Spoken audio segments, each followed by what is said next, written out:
بسم اللہ الرحمن الرحیم یا ایھا الذین آمنوا ان جاءکم فاسق بنبأ فتبینوا۔ اگرچہ اس ٹاپک پر جس پر آج میں کلام کر رہا ہوں پہلے کئی مرتبہ گفتگو کر چکا ہوں، لیکن حالات و واقعات مجبور کر دیتے ہیں کہ اثر نو اس پر نہ صرف ایک کلام کیا جائے اور مزید اس کے اوپر وضاحت دی جائے۔ عاملین کے پاس جو افراد جاتے ہیں وہ اکثر و بیشتر ایسے عقائد لے کر جاتے ہیں اور ایسے سوالات وہاں پہ کرتے ہیں کہ بسا اوقات انسان شبہ میں پڑ جاتا ہے کہ ان کا عقیدہ عامل کے متعلق ہے کیا۔ ایسے اسے سوالات کیے جاتے ہیں ماضی کے بارے میں، حال کے بارے میں، استقبال کے بارے میں، جیسا کہ یہ اپنے علاج کے لیے نہ گئے ہوں، کسی کاہن کے پاس چلے گئے ہوں جو مستقبل کی خبریں ان کو دے گا۔ میں اکثر و بیشتر نشستوں میں کہا کرتا ہوں کہ عاملین کے پاس جانے کی حوصلہ شکنی جو ہم کرتے ہیں وہ صرف اس سبب سے کرتے ہیں کہ لوگ اپنے عقائد خراب کر بیٹھتے ہیں۔ فی نفسی عامل کے پاس جانے میں کوئی حرج نہیں ہے، لیکن عامل کے پاس جا کر عامل کے لیے ایسے اختیارات کو سمجھنا ایسے اختیارات عامل کے لیے ثابت کرنا اور ایسا سمجھنا کہ تمام چیزیں اس کو معلوم ہے جن کا مسائل بن کر کے جا رہے ہیں، یہ بسا اوقات آپ کو دائرہ ایمان سے خارج بھی کر دیتا ہے۔ قصہ مختصر یہ ہے کہ عوام کی اکثریت جب عاملین کے پاس جاتی ہے اس سے جا کے اپنا چیک اپ کرواتی ہے، معائنہ کرواتی ہے اور مختلف معاملات ان کی طرف لے کر کے جاتی ہے، تو میں اکثر و بیشتر کہا کرتا ہوں کہ عاملین کی دی ہوئی خبریں، ان کی دی ہوئی باتیں وہ حتمی اور یقینی نہیں ہوتی۔ جب وہ حتمی اور یقینی نہیں ہے اور اس کے اوپر کسی قسم کا جو ہے یقینی فیصلہ نہیں کیا جا سکتا تو اس کی بیس پر کسی شخص کو مورد الزام آپ نہیں ٹھہرا سکتے، جو کہ عامل یہ کہہ رہا ہے۔ یہ عرصے سے میں یہ مسئلہ ذکر کرتا آیا ہوں اور یہ خالی میرا مسئلہ نہیں ہے، یہ کتابوں کے اندر موجود ہے کہ یہ جو عامل کی خبریں ہوتی ہیں یہ یقینی نہیں ہے، اور اگر اس کی ذات تک اس سے یقینی بھی مان لیا جائے تو اس کا جو یقین ہے وہ باقی لوگوں کے لیے حجت نہیں بن سکتا۔ بلکہ میں نے کئی مرتبہ یہ کہا ہے کہ اگر کسی بزرگ کو کیا ہو کوئی کشف ہو جائے اور کسی بزرگ کو کسی معاملے کے اندر کشف ہوتا ہے، سر صدر ہوتا ہے، تو وہ اس کی اپنی ذات کے لیے تو حجت بنتا ہے، باقیوں کے لیے نہیں ہوتا۔ تو اسی طریقے سے اگر کوئی عامل ہے صحیح معنوں میں، اول تو 99% نفسیاتی لوگ بیٹھے ہوئے ہیں، ان کے پلے ہے کچھ بھی نہیں، بس یہ خیالات کے اندر اپنے جنات کو گنتی کرتے رہتے ہیں اور بتاتے ہیں ہمارے پاس اتنی فوج ہے، اتنی فوج ہے، اتنی فوج ہے، اتنے لوگ ہیں ہمارے پاس، اور فلانے کے اوپر اتنے ہیں اور فلانے کے اوپر اتنے ہیں۔ ان کے پلے ہے کچھ نہیں، صرف جو ذہن کے اندر آتا رہتا ہے تخیل، اس کو وہ حقیقت کا روپ ڈال کر کے آگے پیش کرتے رہتے ہیں، اور ان کی نظر میں حقیقت ہوتے ہیں، کیونکہ فی نفسی یہ تو خود نفسیاتی ہیں، شیزوفرینیا کے مریض ہوتے ہیں، اور یہی وجہ ہے کہ ان کے پاس آپ جب لے کر کے جائیں، ایک نارمل انسان کو ان کے پاس لے کر کے چلے جائیں، وہ ظاہری علامات اور کیفیت کی بنیاد کے اوپر اس کے اوپر تعیین کر دیتے ہیں۔ تو بہرحال جب ایسے لوگوں کے پاس، عاملین کے پاس عوام کا جانا ہوتا ہے تو وہ نہ صرف یہ کہ بیوقوفی یہ کرتے ہیں کہ ان کی باتوں کے اوپر 100% آنکھیں بند کر کے یقین کرتے ہیں۔ اگر کوئی بہو جاتی ہے اس کو کہا جاتا ہے ساس تمہارے اوپر کرتی ہے، ساس جا رہی ہے اس کو کہا جاتا ہے کہ تمہاری بہو تمہارے اوپر کر رہی ہے۔ اگر ساس یہ مسئلہ لے کر کے جاتی ہے کہ بھئی میرا بیٹا جو ہے وہ اس کا زیادہ فرما بردار ہو گیا، میری نہیں سنتا، تو کہتے ہیں وہ اس نے کروا کے اپنے کنٹرول میں کر لیا، وہ بھی یقین کر لیتے ہیں کیونکہ یہ کہہ رہا ہے اور نظر بھی آ رہا ہے بیٹا تو میرا ایسا نہیں تھا، وہ ہوتا تو ایسا کوئی بھی نہیں ہے، یہ تو جس وقت تو آپ نے اس کو بیوی لا کے دی ہے تو تب ایسا ہوا ہے نا، بیوی کے کرنے سے ایسا نہیں ہوا، بیوی لا کر کے جب دی ہے تو اب اسے ظاہر بات ہے اب وہ بیوی کی محبت بھی اس کے دل کے اندر ہے، تو اب آپ کا یہ کہنا کہ بیٹا تو ایسا نہیں تھا، بھائی تو ایسا نہیں تھا، اب ایسا ہو گیا، بھابھی نے کچھ کر دیا یا بہو نے کچھ کر دیا، اور پھر اس مسئلے کو لے کر کے عاملین کے پاس چلے جانا، اور وہ بیٹھا بھی ہو سنیاسی قسم کا بیوقوف جاہل، اور وہ فوراً آپ کو کہہ دے کہ ہاں اس نے کیا، اب اس چیز کو لے کر کے آپ ڈھنڈورا پیٹتے پھریں۔ تو اس نوعیت کے بہت سے مسائل، معاملات ہمارے پاس آتے رہتے ہیں جس میں عوام کو یا عاملین اسی طریقے سے غلط اخبار دیتے ہیں۔ آج کا جو اصل ٹاپک ہے وہ یہی ہے کہ اگر کوئی یہ عقیدہ رکھ کر کے ان کے پاس جاتا ہے کہ یہ جو خبریں ہمارے کو دے رہے ہیں ماضی کی یا آنے والے وقت کی بھی، تو پہلی بات تو آنے والے وقت کی خبر کسی کے پاس نہیں ہے، یہی تو غیب کا علم ہے، اور یہ تو وہ کاہن لوگ کیا کرتے تھے کہ جو جنات سے، شیاطین سے خبریں لیتے تھے اور آگے منتقل کرتے تھے، جن کے پاس جانے سے اللہ کے نبی صلی اللہ علیہ وسلم نے یہ فرمایا کہ بھئی اس کے 40 دن کی عبادت مردود ہو جاتی ہے، ٹھیک ہے۔ تو اب اگر یہ عاملین اپنے کو بھی اسی قبیل کا خود بنا رہے ہیں کہ جن کے پاس جانے کے نہ صرف ایک ممانعت وارد ہوئی ہے اور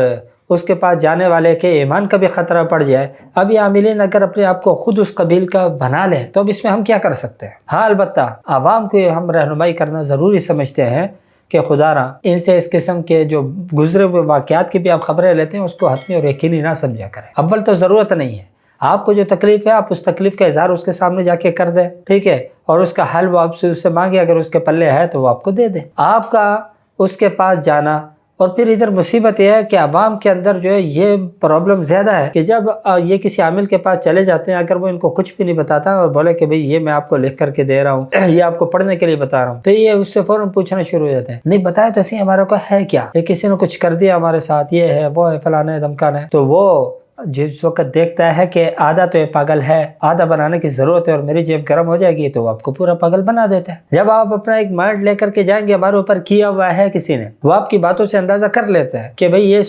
سوچ لے کر کے آیا ہوا ہے، آدھا یہ تیار ہوا ہوا ہے قربان ہونے کے لیے، باقی آدھا میں نے چکنی باتوں سے کرنا ہے، وہ کر لیتا ہے. اور نتیجہ کیا ہوتا ہے؟ اپنا ایمان بھی آپ دے کر کے آ جاتے ہیں اور اپنا سرمایہ بھی دے کر کے آ جاتے ہیں. میں اکثر و بیشتر کہا کرتا ہوں، قرآن کریم کی آیت ہے یا ایھا الذین آمنوا ان جاءکم فاسق بنبأ فتبینوا. اس آیت میں جو حکم اس امت کو دیا جا رہا ہے وہ یہی ہے کہ ایمان والو، اگر تمہارے پاس کوئی فاسق فاجر کوئی خبر لے کر کے آ جاتا ہے تو اس میں اس کے اوپر آنکھیں بند کر کے یقین نہ کر لو، فتبینوا، بلکہ کیا کرو، اس کی تحقیق و تفتیش کرو. اب ہم لوگ کیا کر رہے ہیں؟ ہم لوگ کرتے ہی ہیں کہ مائنڈ اپنا پہلے سے بنا ہوا ہوتا ہے، فلانا ہے کر رہا ہے، اب یہ خبر جو ہے اس مائنڈ کو تقویت دے رہی ہے، لہٰذا اب یہ خبر بھی درست ہے، ہمارا مائنڈ بھی درست تھا، ہم بھی غلط نہیں تھے، عامل بھی غلط نہیں تھا، ہاں جس کا ہم نے سوچا تھا وہ کرنے والا ہے، تو لہٰذا اس نے کیا. تو کہنے کا مطلب یہ ہے کہ یہ جو عاملین ہیں یہ جب خبریں آپ کو دے رہے ہیں تو پہلی بات تو یہ ہے کہ ان کی خبر ایک دعویٰ محض ہے، اور اس دعوے کے اوپر ان کے پاس دلیل بھی کوئی نہیں ہوتی. اگر ان سے دلیل طلب کیے جائے کہ بھئی آپ یہ کہہ رہے ہیں کہ فلانے نے کیا ہے، تو اس کے اوپر ہمارے کو کوئی دلیل پیش کرے تو وہ فوراً کہہ دیتے ہیں کہ بھئی جی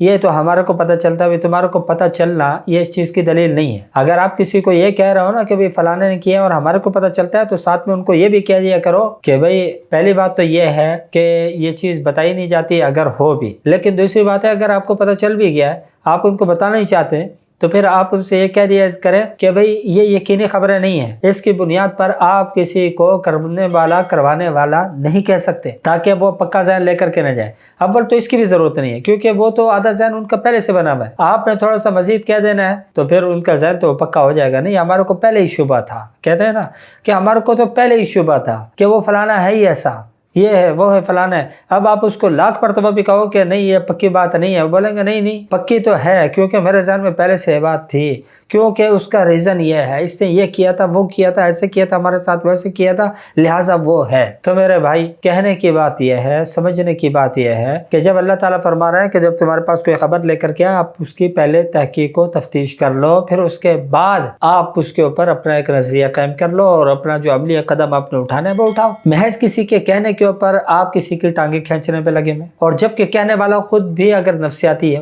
تو پھر کیا کریں؟ آدھا وہ پاگل ہے. یہ عاملین جو ہے وہ آدھے سے زیادہ پاگل ہوتے ہیں، آدھے سے زیادہ پاگل ہوتے ہیں، کھسکے ہوئے ہوتے ہیں، ان کے دماغ جو ہے وہ خشک ہوتے ہیں. تو ایسے پاگل آدمی کی بات کہاں قابل اعتبار ہو؟ اگر وہ پاگل نہ ہو تو پھر وہ یہ کام کرے گا کہ دو افراد کو آپس میں لڑوانے کے لیے اس قسم کی باتیں کرے گا. میں اکثر کہتا ہوں اگر اتنی پہنچی ہوئی سرکار ہو، اس کو یہ پتہ چل جاتا ہے فلانا کر رہا ہے اور فلانے کے بیچ میں کر رہا ہے، تو یہ خبر دینے کے بجائے اتنی پہنچی ہوئی سرکار ہے جب یہاں تک معلومات نکال سکتا ہے تو یہ بھی تو کر سکتا ہے کہ بھئی جو کرنے والا ہے اس کی اصلاح کے لیے کوئی عمل کر دے، ان کو آپس میں جوڑ دے. یہ کیوں نہیں کرتا؟ کیسے کرے گا؟ یہ تو ہے ہی شیطان کا کرندہ، الو کا پٹھا، یہ بغیرت شیطان کے طریقے کے اوپر چلنے والا ہے. یہ کس طریقے سے کرے گا جب وہ خود شیطان کے راستے پر چل رہا ہے اور شیطان اس کو یہ کہتا ہے کہ ان کے اندر توڑ پیدا کر، جوڑ نہیں، تو اب اس نے توڑ ہی پیدا کرنا ہے نا. تو یہ بدبخت شخص جو آدھا پاگل ہے اور شیطان کے راستے کے اوپر چل رہا ہے اور امت کے اندر یا خاندانوں کے اندر یا لوگوں کے مابین تفریق کا کام سر انجام دے رہا ہے، اس کی خبر کو بھی لوگ حجت بولیں گے، اس کے پاس بھی لوگ جائیں گے اپنے معاملات کو لے کر کے، اپنے مسائل کو لے کر کے. اگر وہ خود کوئی بہت باقاعدہ اچھا عالم ہوتا تو اسے تو چاہیے تھا کہ قرآن کے اس حکم کے اوپر عمل کرتا کہ بھئی ایسی خبر کو آگے ذکر ہی نہ کرتا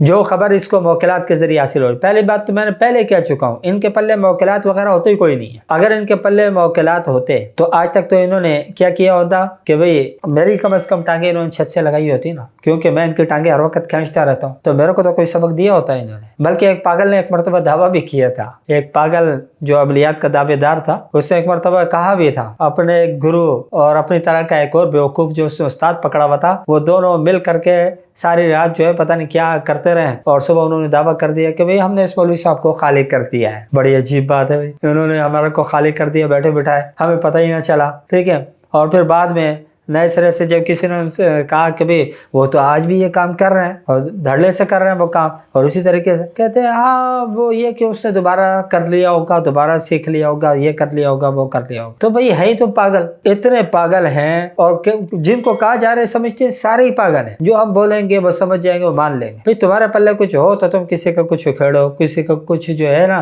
نقصان اور مضرت اس کو دو. تمہارے پلے ہے کچھ نہیں، بس لوگوں کے بیچ میں اپنے آپ کو شو کرتے بھی ہمارے پاس یہ ہے وہ ہے، فلانے دمکانے، فلانے کو خالی کر دیا، فلانے کو خالی کر دیا. ابے بھائی پہلے تم اپنے اندر تو بھر لو. تمہارے اپنا اندر ہی خالی ہے، تمہارے پلے کیا ہے؟ جس کو تم موکل کہتے ہو، جس کو تم جنات سمجھتے ہو، تمہارا واہ نفسیات ہے تمہاری. تو اللہ کے بندو، کہنے کا مقصد یہ ہے کہ جب آپ کسی عامل کے پاس جائیں کبھی بھی تو اس سے خدا کے لیے یہ سوالات بالکل بھی نہ کریں. اگر وہ تمہارے کو یہ کہہ بھی دیتا ہے نا بھی تمہارے ساتھ کسی نے کوئی جادو کا معاملہ کیا ہے تو خدا کے لیے آگے کا سوال نہ کیا کریں. لیکن کیا کریں، شیطان ان کو بھی انگلی کرتا ہے کہ نہیں پوچھو. پھر وہ دلیلیں بھی دیتے ہیں عامل کو، نہیں ہمارے کو پتہ تو ہونا چاہیے کہ ہمارا دشمن کون ہے، ہم اس سے محتاط ہو جائیں گے. بھئی تم کیا تیر مار لو گے محتاط ہو گے؟ ابھی تک محتاط کیوں نہیں تھے بھئی تم؟ اب محتاط کیسے ہو جاؤ گے؟ جو لوگ کرنے کروانے والے ہوتے ہیں ان سے محتاط ہونے کا کیا مطلب ہے؟ آپ اپنا نام بدل دو گے، اپنی ماں کا نام بدل دو گے، کیا کرو گے تم؟ جب یہ سب کچھ نہیں ہوتا تو یہ فالتو بکواس ہے، شیطان کا دھوکہ ہے کہ بھئی ایسے آدمی کی خبر کے اوپر یقین لانا اور اس کے اوپر پروپیگنڈا کرنا یا کسی سے اپنے دل کے اندر نفرت پیدا کرنا جس کی حقیقت ہی پتہ نہیں ہے.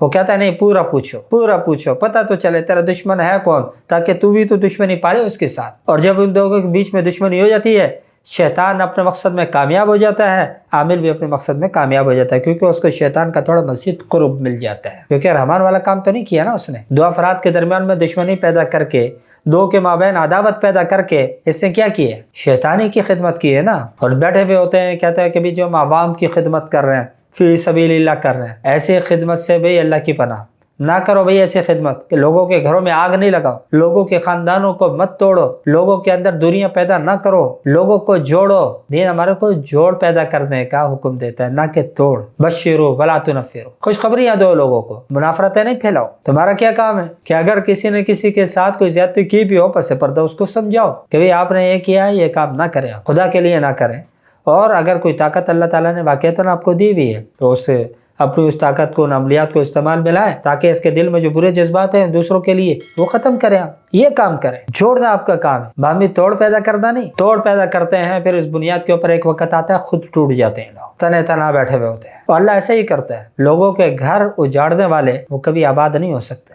لوگوں کو توڑنے والے ان کے آپس میں بھی کبھی جوڑ نہیں ہو سکتا. تو کہنے کا مطلب یہ ہے عوام کو چاہیے سب سے پہلے کہ عاملین کے دروازے پہ فالتو دھکے نہ کھایا کریں. اور اگر جانے کی نوبت پیش آ بھی جائے، اپنا مسئلہ جو مختصر جو آپ کو تکلیف ہے وہ بیان کرو، اور ان کو کہو کہ یار کوئی وظیفہ ہمارے کو دے دو کہ ہم اس کا علاج کر سکیں، ہم خود اس کو حل کر سکیں. ہمیں پڑھنے کے لیے بتاؤ، مت پڑھ کرو ان تعویذوں کے چکر میں، مت پڑھ کر ان چکروں میں کہ بھئی یہ آپ کو روز روز بلائیں کہ بھئی آ جاؤ ہم لوگ آپ کو دم کرتے ہیں. 4 گھنٹے 5 گھنٹے 2 گھنٹے کا ہمارا دم ہے، 6000 روپے فیس ہے، 3 دم ہوں گے ماشاءاللہ سبحان اللہ. تو سب سے پہلے تو یہ ہے کہ اپنا مسئلہ سامنے رکھیں، اس سے یہ سوال نہ کریں کہ بھئی یہ کیوں ہے. ادھر عوام کے ساتھ بھی ایک بہت بڑا پرابلم ہے کہ کیا کہوں، اسے جہالت سے تعبیر کروں یا عدم علم سے، یہ کیا کہوں سمجھ میں نہیں آتا. کھا جاتے ہیں جی بخار ہے، 3 دنوں سے بخار ہے، ٹھیک ہے، اب جناب آپ نے اس کو دم کر دیا یا کچھ دے دیا آپ نے بخار کے لیے، بخار کے دفیے کے لیے. اس کے بعد اٹھتے اٹھتے آپ سے پوچھیں گے کہ مولوی صاحب یہ ہمارے کو ہوا کیا ہے؟ ابھی بھائی ابھی تو آپ نے خود بولا بخار ہوا ہے، اب کیا پوچھ رہے ہو کہ کیا ہوا ہے؟ نہیں وہ کس وجہ سے ہوا ہے؟ ابھی بھائی وجوہات کا ہمارے کو کیا پتا، ہم کوئی ڈاکٹر بیٹھے ہوئے ہیں، ہم نے تمہارا کوئی ٹیسٹ کروایا ہے، دیکھا ہے کہ یہ بخار جو ہے اس وجہ سے آپ کو ہو رہا ہے. یار کچھ کام ڈاکٹروں کے لیے بھی رہنے دو، سارے کام یہ مولوی کریں گے تو کلینک بند کروا دیں سارے کام. یہ سارے کام جو اگر عاملین نہیں کر لیں گے 2 گھنٹے کا دم کر کے سارے مسئلے لوگوں کے حل ہو جائیں گے، تو پھر یہ کلینک تو بند کروانے چاہیے سارے. تو سب سے پہلی بات تو یہ ہے کہ آپ ان سے خود وظیفہ طلب کریں کہ بھئی ہمارے کو اس کے لیے کوئی عمل بتاؤ جو آسان ہو، سہل ہو، ہم خود جا کر کے کر سکیں. تیسری چیز یہ ہے کہ اگر وہ آپ کو یہ بھی کہتا ہے کہ بھی تمہارا دشمن ہے، تمہارے گھر کے اندر ہے، تمہارا قریب ہے، تمہارے خاندان کے اندر ہے، تو مختصر اسے کہو اللہ اس کو ہدایت دے، اللہ اس کی دشمنی کو پیار و محبت کے اندر ہمارے کو بدل دے. اس کے دل کے اندر جو ہمارے لیے بغض ہے، عداوت ہے، نفرت ہے، دشمنی ہے، اللہ تعالیٰ اس کو محبت میں، الفت کے اندر بدل دے. اس کو بولو یہ عمل کر کے دے دو ہمیں، تاکہ اس کی نفرت محبت میں بدل جائے. دوسری چیز یہ ہے کہ بہت سے لوگ مستقبل کے حوالے سے بھی پوچھنا شروع کر دیتے ہیں کہ اس کا کیا نتیجہ نکلے گا، میں کام کرنے والا ہوں، یہ ایسا ہو جائے گا، میرے کامیابی کے کتنے فیصد اس کے اندر امکانات ہیں، تو یہ ہے تو وہ ہے، فلانا ہے۔ کوئی غیب کی خبر لے کے بیٹھا ہوا ہے۔ اللہ تعالیٰ نے وہ رجسٹر اس کے حوالے کیا ہوا ہے کہ کب مرے گا، اس کے کتنے لوگوں میں باقی رہ گئے، کتنے اس کے گھونٹ پانی کے پینے کے رہ گئے، ان کے ہاتھ میں کیا، کس سے پوچھ رہے ہو جس کو اپنا پتہ نہیں ہے۔ حیرت ہوتی ہے اللہ تعالیٰ ایسے ان لوگوں کے جو جتنے بڑے دعویٰ کرتے ہیں، اللہ تعالیٰ اس کو اتنا رسوا اور ذلیل کر کے دکھا دیتا ہے لوگوں کی نظر۔ ایسے ایک بدبخت تھا، لوگوں کو کہتا تھا کہ ڈاکٹروں کے پاس نہیں جاؤ، میرے پاس آ جاؤ، میں آپ کو دم کرتا ہوں، میں جھاڑ پھونک کروں گا، بس بالکل ٹھیک ہو جاؤ گے۔ اور میں نے کئیوں کا کیا ہے، میں نے ادھر کیا، میں نے ادھر کیا، فلانا کیا، لوگ بڑے چنگے ہو کے گھوم رہے ہیں۔ اللہ تعالیٰ نے ایسے امراض کے اندر مبتلا کیا، اللہ کی قسم، جیسا کتا لیٹا ہوتا ہے نا، ویسے فٹ پاتھوں کے اوپر، اسٹریچروں کے اوپر پڑے ہوئے تھے، اسپتالوں کے باہر کوئی پوچھنے والا نہیں تھے، اتنا دم چلتا تھا تو اپنے اوپر کر لیتے جھاڑ پھونک۔ اور لوگ بھی پھر عوام کے اندر بھی اتنا شعور نہیں ہے، جب اس کی اپنی حالت دیکھ رہے ہیں کہ بھی وہ کس حال کے اندر خود مبتلا ہے، اس کے باوجود اس کے پاس جاتے اور جا کر کے اس سے پوچھ رہے ہیں کہ بھی کیا ہے، ہمارے کو کیا ہے، کس نے کیا ہے اور آگے کیا ہوگا۔ تو خدا را اپنے عقائد کی بھی اصلاح کریں۔ اگر آپ یہی عقائد لے کر کے جاتے ہیں کہ بھی یہ جو چاہیں وہ کر سکتے ہیں، تو یہ سراسر کفر و شرک ہے۔ اور اگر آپ یہ لے کر کے جاتے ہیں کہ بھئی یہ آنے والے حالات کی بھی 100% ہمارے کو درست خبریں دے سکتا ہے، تو یہ بھی شرک ہے۔ یہ اللہ تعالیٰ کی صفت ہے، خبیر اللہ تعالیٰ کی ذات ہے۔ معال کے اندر، مستقبل کے اندر، آنے والے حالات کے اندر کیا ہونے والا ہے، آپ کے ساتھ کیا ہوگا، آپ کامیاب ہوں گے، ناکام ہوں گے، آپ کے کاروبار عروج پائے گا، زوال پائے گا، یہ کوئی نہیں جانتا۔ آپ کس حیثیت سے سوال کرتے ہیں؟ تو معلوم یہ ہوا کہ آپ عدم علم کی بنیاد پر ان جاہلوں کے ہاتھ چڑھ جاتے ہیں، اور آپ کی اس عدم علم کی بنیاد پر ان کے ہاتھوں کٹنے کے لیے تیار ہو کر کے ان کے پاس چلے جاتے ہیں اور وہ آپ کو کاٹ لیتے ہیں۔ وہ صرف مالی نقصان نہیں دیتے، آپ کا ایمان بھی سلب کروا دیتے ہیں۔ دعا فرمائے اللہ رب العالمین ہمارے کو سمجھنے کی اور عمل کرنے کی توفیق عطا فرمائے۔